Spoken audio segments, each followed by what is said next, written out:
자, 여러분들 오늘의 문제 시작합니다. 오늘 여러분들한테 이제 소개할 문제는 수사경찰 문제인데, 여기도 수사경찰도 제가 두 문제를 만들었거든요. 먼저 성폭력 범죄 처벌 특례법 문제입니다. 하나 갑시다. 자, 성폭력 범죄 처벌 특례법에 카메라 등 이용 촬영죄가 있거든요. 근데 뭐냐면 촬영 대상자의 의사에 반하여 촬영한 자는 처벌 어떻게 하냐면 7년 이하의 징역 또는 5천만 원 이하의 벌금입니다.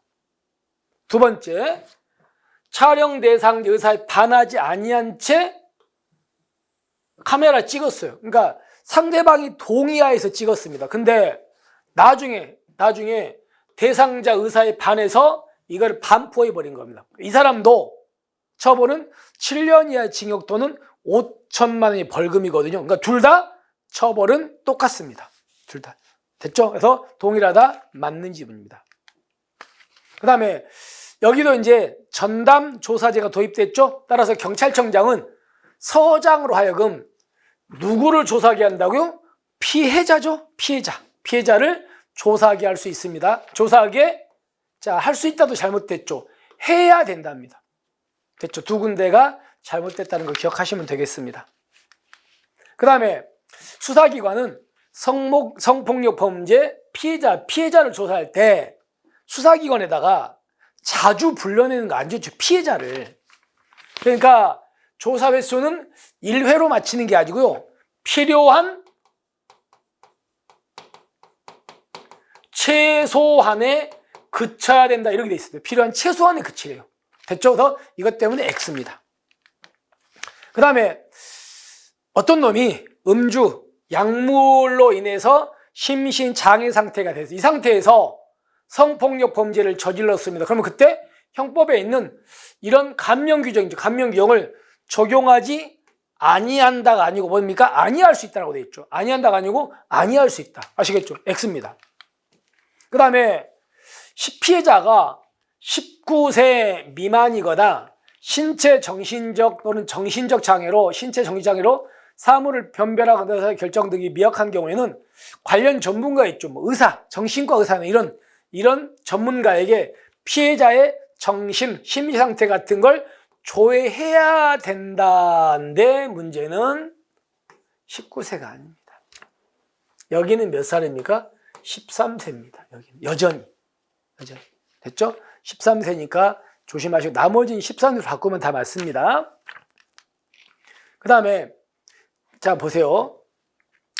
A라는 피해자가 B라는 놈에 의해서 성폭력 범죄를 당했어요. 피해자가. 근데 이 피해자가 자, 여기서 19세 미만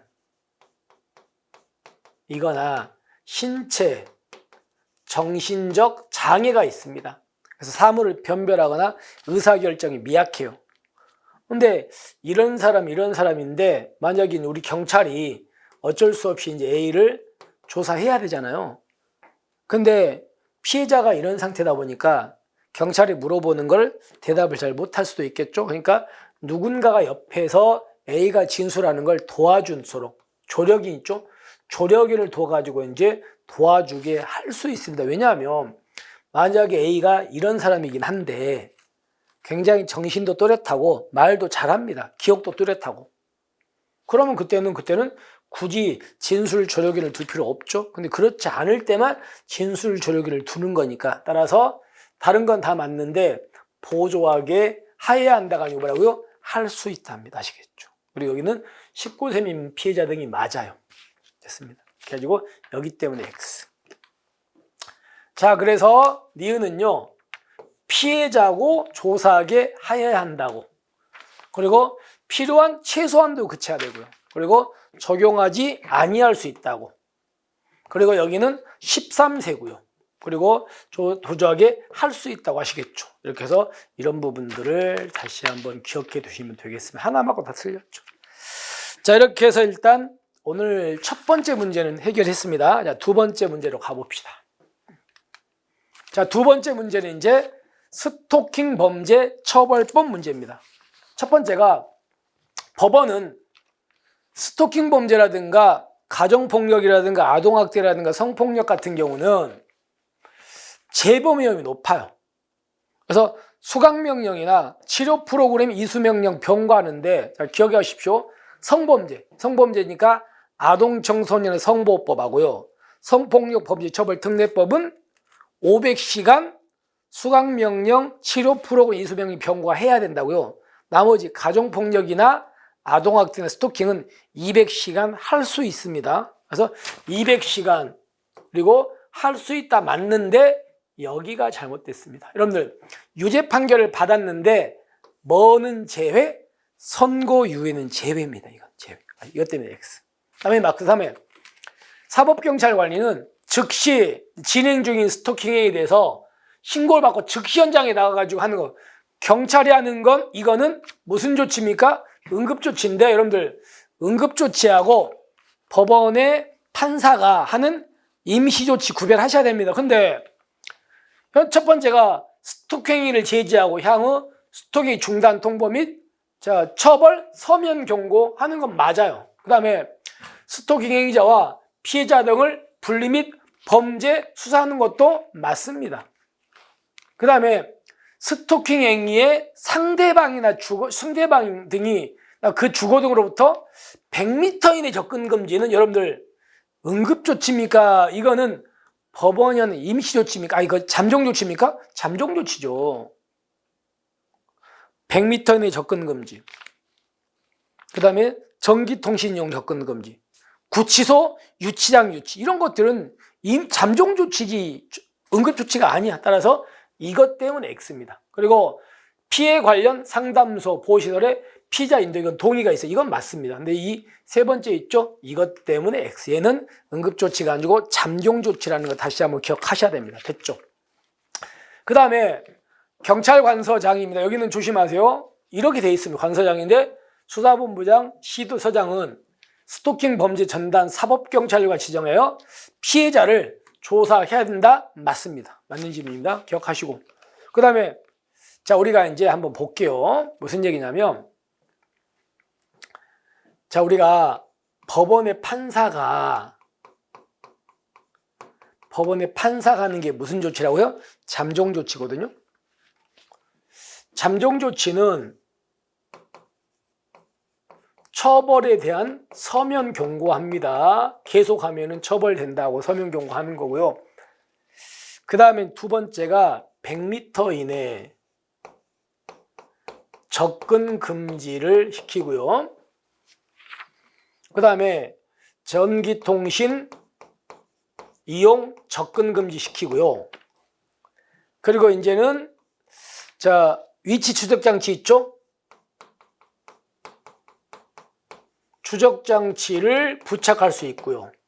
그리고 구치소라든가 유치장에다가 유치할 수 있습니다. 이 5가지인데 문제는요. 여러분 위에 얘네들은요. 얼마 동안 할 수 있냐면 첫 번째가 이제 3개월 동안 할 수 있습니다. 근데 필요하면 두 번 각 3개월씩 연장할 수 있거든요. 2번. 근데 마지막에 이 구치소 유치장은 몇 달이다? 1개월 동안만 할 수 있고요. 이거는 연기가 안 돼요. 연장이 안 됩니다. 이렇게 한번 보세요. 자 봅시다. 이제 정리했으니까 법원은 스토킹 범죄의 원활한 조사 심리 또는 피해자 보호를 위해서 잠정 조치가 필요하다고 인정하는 경우는 결정으로 스토킹 행위자를 경찰관서 유치장이나 구치소에 유치할 수 있는 거 맞죠? 아까 몇 개월? 1개월 맞아요? 근데 아까 얘는 법원은 피해자 보호를 위해서 연장할 필요가 있다면 1개월 보면 연장할 수 있다? 얘는 연장 안 돼요. 여기는 스토킹은. 여러분들 가정폭력에서는 얘가 연장이 한 번 가능하거든요. 근데 스토킹은 연장이 안 됩니다. 이것 때문에 X입니다. 그 다음에 자 또 보세요. 우리가 잠정 조치는 법원의 판사가 행위자한테 하는 건데 법원의 결정을 받을 시간이 없어. 너무 급하면 그 잠정 조치 중에 두 가지를 급하니까 경찰이 해버리잖아요. 그걸 뭐라고 합니까? 긴급 응급 조치래요. 그러면 너무 급하니까 경찰이 하는 긴급 응급조치에 뭐가 있습니까? 첫 번째가 100m 이내 접근 금지하고 전기통신 이용 접근 금지 두 가지가 있거든요. 근데 만약에 어떤 사람이 상대방이 그 긴급 응급조치를 받은 상대방이 그걸 안 지켜요. 안 지키고 막 들어와버려. 그럼 그때는 처벌됩니다. 어떻게? 1년 이하의 징역 또는 1,000만 원 이하의 벌금이에요. 여기는. 그래서 긴급 응급조치를 안 지키면 그때는 1년 이하의 징역 또는 1,000만 원 이하의 벌금이다. 아시겠어요? 이렇게 되는 겁니다. 됐죠? 이렇게 해서 마무리하시면 되겠습니다. 맞는 지문입니다. 그래서 정리해본다. 이걸로 제가 여기서 다 설명드렸네요. 한번 확인했고 여기서 역시 이거는 제외. 그 다음에 얘는 아니었죠. 얘는 응급조치가 아니고 잠정조치였다. 그리고 이거는 맞다. 그 다음에 여기서 이거는 연장할 수 없다. 연장이 안 된다. 이거는 1개월 뿐이다. 그 다음에 이거는 맞는 지문이다. 이렇게 가지고 보시면 됩니다. 따라서 여러분들은 얘하고 얘 맞고요. 나머지는 아까 왜 틀렸는지 설명드렸죠. 자, 이렇게 해서 오늘의 문제를 여기 두 문제를 정리했습니다. 자, 여러분께서 이제 지금 진짜 시험이 이제 얼마 안 남고 코앞에 다가오다 보니까 많이 긴장되실 겁니다. 그리고 시간은 부족한데 할 건 너무너무 많은 것 같아. 근데 여러분만 그런 거 아니고 다 그래요.